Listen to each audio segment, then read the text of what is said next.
সেই ব্যক্তি শক্তিশালী নন যিনি কথায় কথায় ক্রুদ্ধ হয়ে যান, কথায় কথায় যিনি আক্রমণ করেন। আজ্ঞে না, সবথেকে বেশি শক্তিশালী ব্যক্তি হলেন তিনি যিনি নিজের ক্রোধকে মৌনতায় পরিবর্তন করতে পারেন, যিনি শান্ত মনে পরিস্থিতিকে বোঝেন, তার আকলন করেন আর তারপর বিবেকের দ্বারা সিদ্ধান্ত নেন। তিনি হলেন সবথেকে শক্তিশালী ব্যক্তি। আপনি আপনার ভাগ্য নিজে বানাতে চান, তাহলে সবার আগে ভয়মুক্ত হয়ে যান। আপনি নিজেই দেখুন কি অদ্ভুত ব্যাপার এটা, যা এখনো ঘটেনি। সেটা ভেবে এত ভয় পাই যে বর্তমানে নিজেদের কষ্ট দিই। সেই জন্য যা এখনো ঘটেনি তা নিয়ে দুশ্চিন্তা করবেন না। যখন একজন ভক্ত এবং তার ভগবান এক আকার ধারণ করেন, যখন একজন ভক্ত নিজের ভগবানের প্রতি, নিজের জীবনের লক্ষ্যের প্রতি সম্পূর্ণরূপে সমর্পিত হয়ে যান, তখন জন্মগ্রহণ করে ভক্তি। আর তখন সংসারের সমস্ত আশা তিনি ত্যাগ করতে পারেন।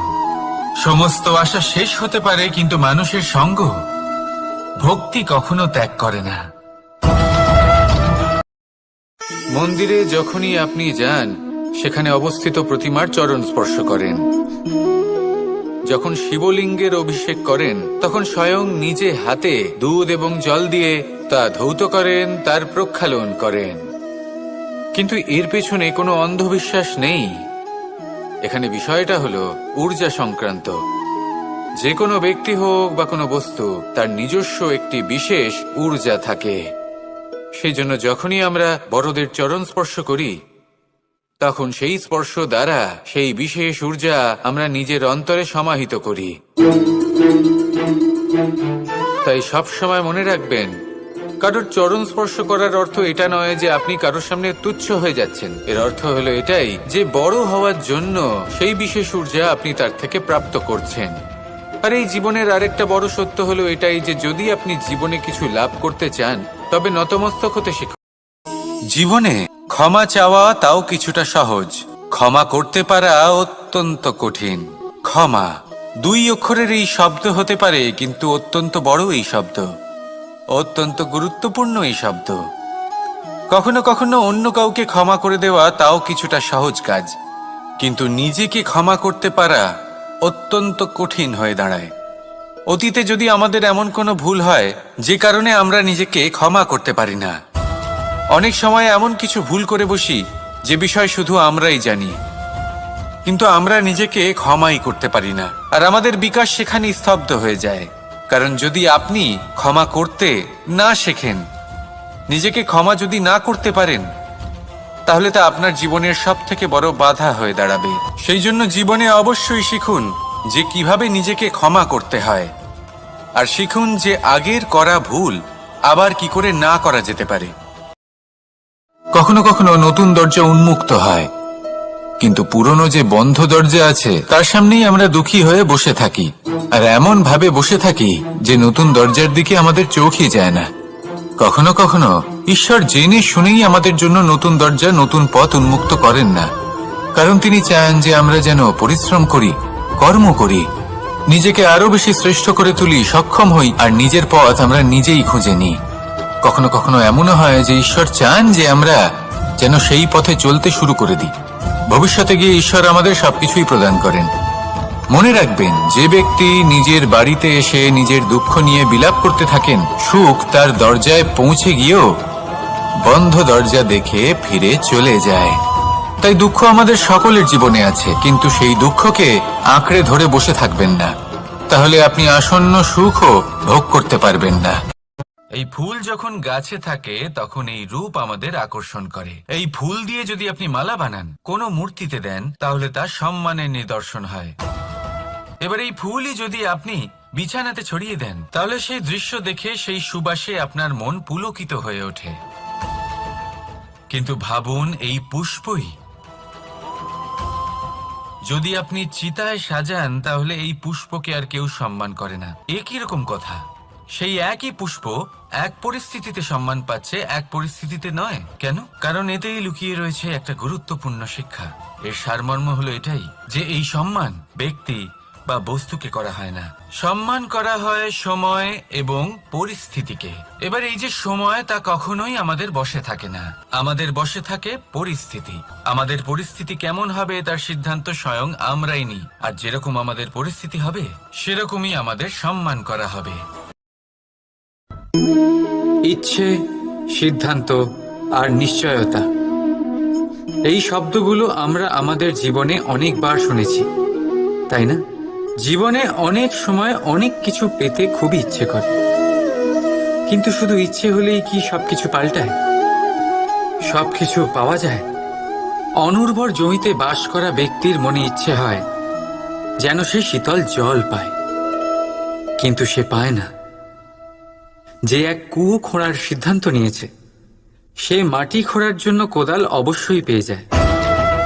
আর যে নিশ্চিত করে নিয়েছে, সে দেরি করে হলেও সেই শীতল জল অবশ্যই পেয়ে যায়। তাই জীবনে কেবল ইচ্ছে করবেন না, সিদ্ধান্ত নিন, আর তারপর নিশ্চিত করুন, সব পেয়ে যাবেন।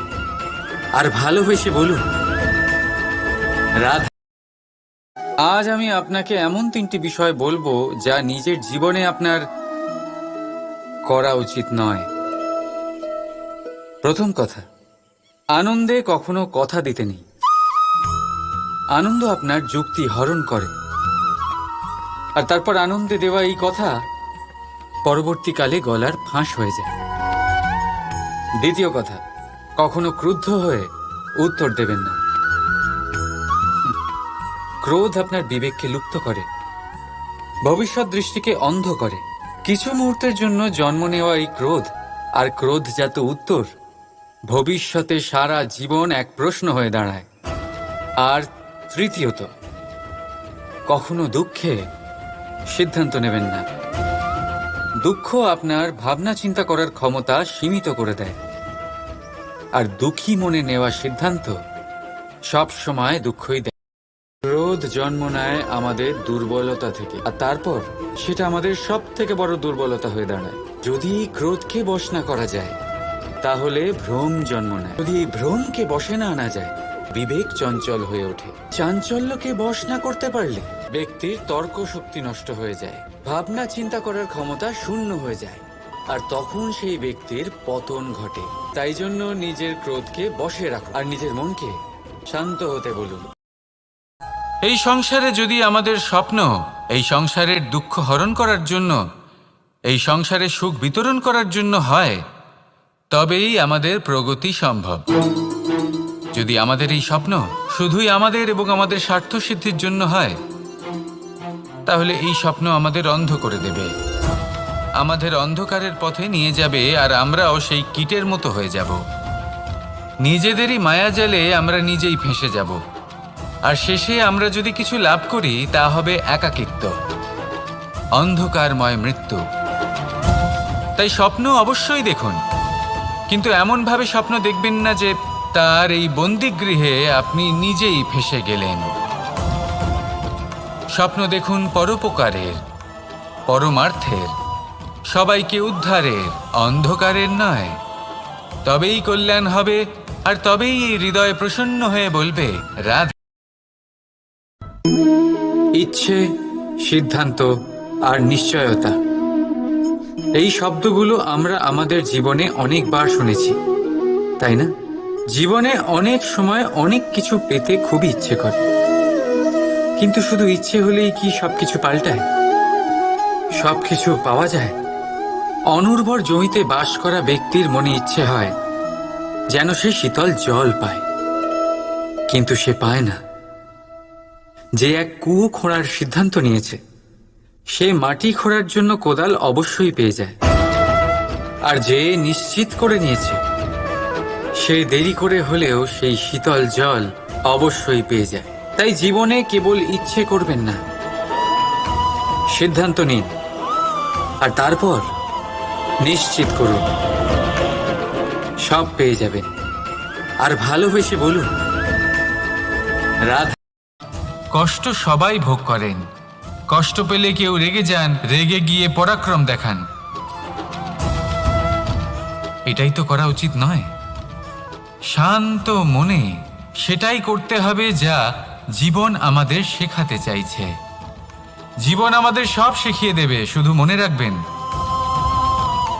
কখন প্রয়াস করতে হবে আর কখন আমাদের প্রতীক্ষা করতে হবে সেটা আগে আপনাকে বুঝতে হবে। একবার এক সাধু নদীর পাড়ে স্নান করছিলেন। উনি দেখলেন যে জলের প্রবাহে একটা বিছে ভেসে যাচ্ছে। তার প্রাণ বাঁচানোর জন্য উনি তাকে তুলে নদীর পাড়ে রাখার চেষ্টা করলেন, কিন্তু যেই সেই বিছেকে উনি হাতে তুললেন, সেই বিছে ওনাকে কামড়ে দিল। সাধু আবার চেষ্টা করলেন, সেই বিছেকে হাতে নেওয়াতে সে আবার তাকে কামড়ে দিল। আরও একবার চেষ্টা করাতে ওনার শিষ্য ওনাকে জিজ্ঞেস করল, এ আপনি কি করছেন গুরুদেব? এসব কি হচ্ছে? আপনি তারই প্রাণ বাঁচানোর চেষ্টা করছেন যে আপনাকে কামড়ে দিচ্ছে। গুরুদেব উত্তর দিলেন যে ও বিছে হয়েই নিজের কর্ম করছে, নিজের প্রবৃত্তি, নিজের ব্যবহার বদলাচ্ছে না। তাহলে আমি সাধু হয়ে তা কেন বদলাবো? এর তাৎপর্য হলো সরল, যে সংসারে কিছু মানুষ আছেন যারা হয়তো খারাপ। ক্ষমা একটা অত্যন্ত সুন্দর শব্দ, আমার খুব প্রিয় শব্দ, কিন্তু এই ক্ষমা কখন আর কিভাবে প্রয়োগ করতে হবে সেটা বোঝা প্রয়োজনীয়। এক, যদি আপনি কোনো অন্যায় করেন আর ক্ষমা না চান, ক্ষমা প্রার্থনা না করেন, ক্ষমা চাওয়া থেকে এড়িয়ে যান, তাহলে তাতে আপনারই ক্ষতি হবে। কিভাবে? ক্ষমা না চাইলে মনের মধ্যে অহংকার জাগ্রত হয়, আর অহংকার তো প্রকৃত অর্থে আমাদের ক্ষতিই করে। দুই, কেউ যদি অপরাধ করেন, আপনার থেকে ক্ষমা না চান, তাহলে তাকে ক্ষমা করবেন না।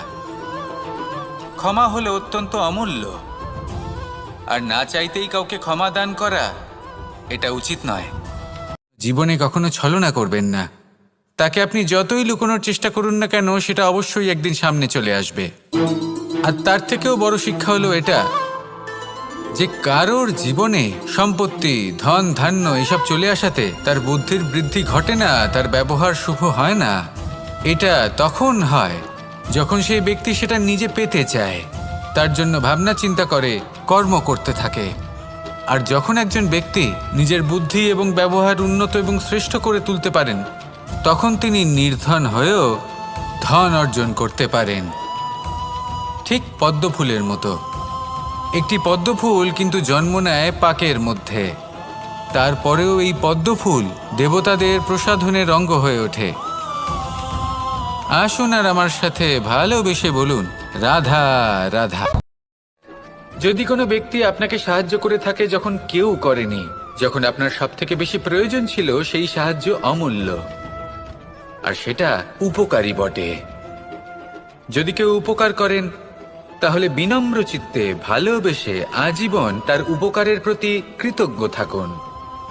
কারণ সত্যি কথা বলতে এই সংসারে উপকার করার মতো ব্যক্তি খুব কম রয়েছেন, আর উপকারীর কথা মনে রাখেন এমন কৃতজ্ঞ ব্যক্তি আরো কম। সেই জন্য জীবনে কৃতজ্ঞ থাকুন আর আমার সাথে ভালোবেসে বলুন, রাধা রাধা।